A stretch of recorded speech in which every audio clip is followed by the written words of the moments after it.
Quando você tem uma fotografia com uma perspectiva próxima e você tem o elemento todo, como essa árvore aqui, representado na tua imagem, para você conseguir fazer isso com uma perspectiva próxima, você precisa de um ângulo de visão grande. E esse ângulo de visão grande vai causar essa distorção aonde a linha aqui vai parecer curva do tronco da árvore, vai esticar esse ponto para o lado, porque esse é o ponto que está mais próximo da câmera, e esse lado da árvore vai parecer maior do que o lado lá de trás. Mas isso não é distorção, isso é a tua perspectiva. Ah, mas eu não quero isso. Bom, é por isso que é importante entender pelo menos os 4 pontos de perspectiva, os 4 pontos de fuga. Por quê? Para você não ter isso, o que você tem que fazer? Você tem que se afastar e fechar o seu ângulo de visão. Aparentemente não é a mesma fotografia? Deixa eu tirar os meus rabiscos.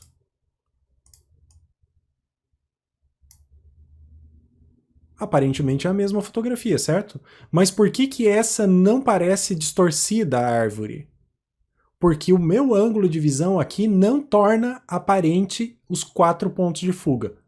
Nessa daqui, como eu tô com um ângulo de visão grande, maior do que o normal do olho, e eu estou próximo do objeto, eu tenho a distorção aparente e eu tenho a sensação dos 4 pontos de fuga.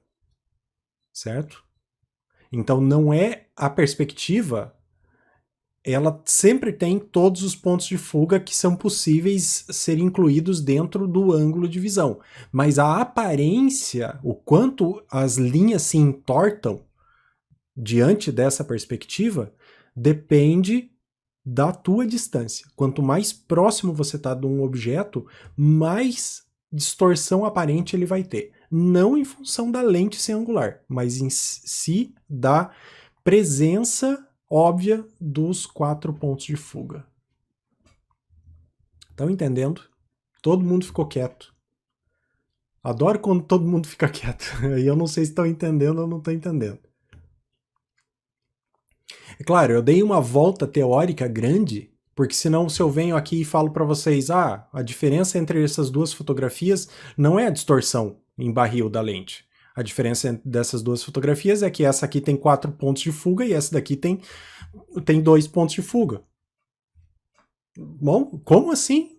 O que é isso? Quantos pontos de fuga é possível ter? Bom, a gente viu aquela parte teórica, agora eu estou entrando na parte prática. Estou tentando trazer isso daqui para a realidade fotográfica. A realidade fotográfica da maioria das pessoas não é fotografia de 360 graus. Existe essa modalidade de fotografia, mas não é. Então a gente vai tratar de 4 pontos de fuga, que é o que a gente consegue enxergar quando você tem uma perspectiva próxima e um grande ângulo de visão necessário para colocar o teu objeto dentro. Certo? Agora, como eu disse, a distância focal não muda a perspectiva. Essa é uma coisa que todo mundo fala errado. Chega a dar raiva. Dizem, você tem que usar uma lente angular se você quiser uma perspectiva distorcida. Não é porque usou uma lente angular que você vai ter uma perspectiva distorcida. É porque você está olhando o objeto de perto. Se você olhar um objeto de perto, você vai distorcê-lo. Por quê? Porque aparentemente os 4 pontos de fuga que são possíveis na visão humana vão ficando mais e mais evidentes, porque a tua distância relativa entre o ponto mais próximo e o ponto mais distante vai aumentando. Certo? Então essa fotografia aqui, por exemplo, eu tenho ela feita com uma lente angular. Tá? Para que serve uma lente tele? É para você ter outra perspectiva? Não, uma lente tele serve para você cortar um pedacito da tua imagem estando com a mesma perspectiva. Se você quisesse uma imagem desses prédios aqui com outra perspectiva, você ia ter que ir andando lá com a sua câmera embaixo do braço até um ponto mais próximo para ter outra perspectiva e fotografar esses prédios com outra perspectiva. Se você está dessa posição aqui em cima, né, eu estou em cima do viaduto da Borges, lá em Porto Alegre. Se eu estou dessa posição aqui e eu fotografo com a lente angular, eu tenho um ângulo de visão maior e aí começa a entrar a sensação dos 4 pontos de fuga. Certo? Começa a entrar essa sensação dos 4 pontos de fuga. Nos prédios vindo aqui para o lado, vai ir para um lado e aqui vai ir para o outro. E desse prédio aqui vai ir para um lado e vai ir para o outro. Se você contar, vai fechar 4, certo? Se eu fizer uma fotografia com uma lente tele, eu vou ter a mesma perspectiva. Acontece que eu não vou pegar esses prédios que estão muito próximos, então eu não vou ter essa sensação dos 4 pontos de fuga bem marcados na minha fotografia. O que eu vou ter? Eu vou ter essa imagem aqui, ó. Isso daqui é um recorte desse ponto. Um recorte mesmo. Dessa fotografia aqui, eu simplesmente recortei aquela área. Certo? A perspectiva é a mesma. Por quê? Porque eu não saí do lugar. E se eu usasse uma tele, ao invés de pegar aquela fotografia e recortar esse quadrado? Se eu usar uma tele para fazer essa fotografia? Aqui eu fiz com uma 24mm. Então essa também é uma fotografia feita com uma lente 24mm, só que um recorte centralizado dela. O que acontece se eu fotografar com uma tele? Acontece isso, eu tenho mais resolução. Simplesmente isso. Mas a perspectiva é a mesma. Olha lá. Certo? 24mm, 24mm cortado, 200mm, sem corte. Certo? Por que eu não consigo ver distorção nisso aqui? Porque os prédios estão muito longe, então a distância relativa entre cada um dos prédios me parece mais axonométrica. Só porque tudo está muito distante. Ah, tá, você pode dizer assim, mas a luz também está diferente, né? É que eu não fiz no mesmo dia, tá? Foram dias diferentes. Bem longe uma época da outra. Mas a questão da perspectiva, perceba, o tamanho dos prédios, as janelas que aparecem, tudo é exatamente a mesma. Entre uma lente 24mm e uma lente 200mm. É exatamente a mesma. Isso não é incrível? Eu acho isso incrível. E a maioria das pessoas fala exatamente ao contrário, que uma lente angular tem uma perspectiva, sei lá, como é que elas chamam? Uma perspectiva distorcida? Uma perspectiva exagerada. Eu já vi gente falando que tem perspectiva exagerada. Como é que a tua localização no espaço pode ser exagerado? Não, ela é próxima ou ela é afastada. Próxima ou distante. Essas duas fotografias aqui, ó. Essa daqui feita com um olho de peixe. Uma perspectiva super próxima da flor. Só que um ângulo de visão gigante. Certo? Essa fotografia aqui, feita de alguma dessas flores aqui, não lembro de qual exatamente, com uma lente macro. E um ângulo de visão curto. Aonde eu peguei uma dessas flores aqui, não sei, foi alguma dessas daqui atrás, ó, que o fundo tá preto, ó. Tá vendo? A perspectiva é a mesma. Praticamente a mesma. Eu não mudei a perspectiva. Essa é uma perspectiva distante, essa continua sendo uma perspectiva distante. De um recortezinho aqui. Agora, se eu considero todos os elementos que estão aqui próximos, não parece que as flores estão todas fechando para o mesmo lado? Isso não é só o cabinho dela que está torto, isso é a distorção causada pela falta de capacidade do teu cérebro de corrigir essas linhas tortas que na visão natural tua o cérebro corrige, mas numa fotografia não corrige. Por quê? Porque ela tá torta aqui, você não tem a sensação de perspectiva como se você tivesse lá enfiado no meio das flores.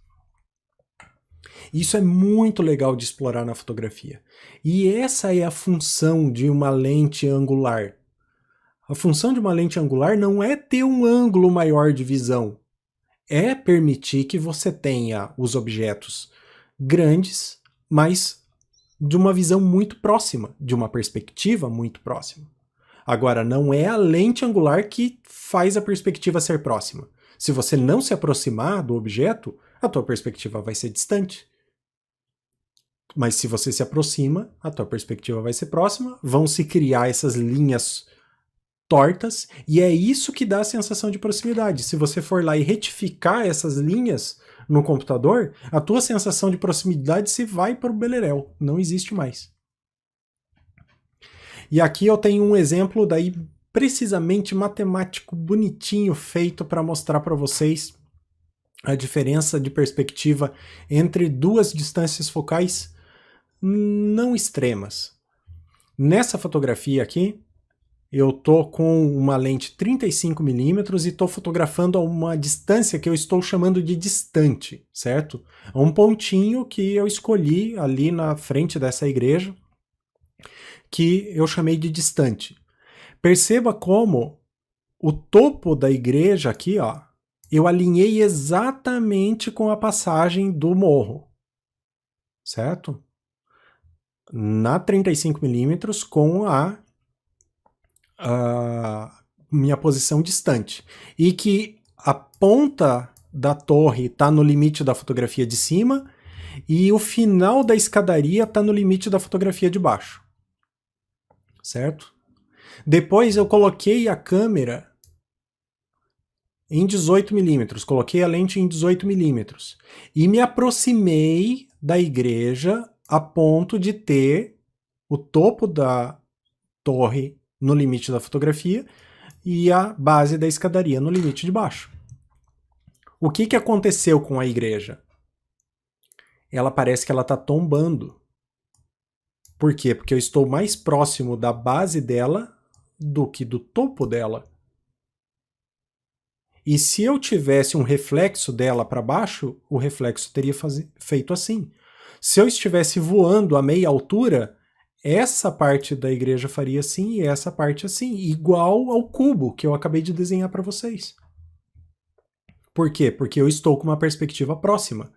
E perceba que o morro ficou menor lá atrás. Relativamente menor. Por quê? Porque o morro é muito mais distante do que a igreja, da posição aonde eu chamei próximo. Por isso, ele praticamente não muda de tamanho. Relativamente. O que acontece é que a igreja fica muito grande e eu começo a ter que apontar a câmera para cima para conseguir pegar ela toda dentro da fotografia.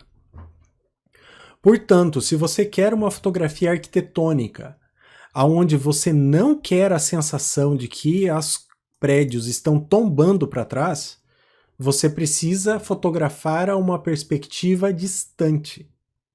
Se você se aproximar, você vai ter essa distorção que, na verdade, é a inclusão dos 4 pontos de fuga. O que a arquitetura não gosta. Por quê? Porque os desenhos arquitetônicos, as renderizações arquitetônicas, elas não têm os 4 pontos de fuga. O que elas têm normalmente é os 2 pontos de fuga, que é o que o arquiteto lá desenha rapidinho. Entende? Aí você tem uma fotografia totalmente diferente da expectativa do arquiteto. Portanto, fotografia arquitetônica não pode ser feita com lente angular e não pode ser feita de perto, senão você distorce. E não adianta você ir lá e puxar de volta isso daqui que nem eu vou ensinar no final da aula. Continua do mesmo jeito, por quê? Porque o tamanho do morro você não consegue mudar. O tamanho do morro tá ali, a menos que você recorte o morro e arraste ele para cima, não tem como mudar. Entendido?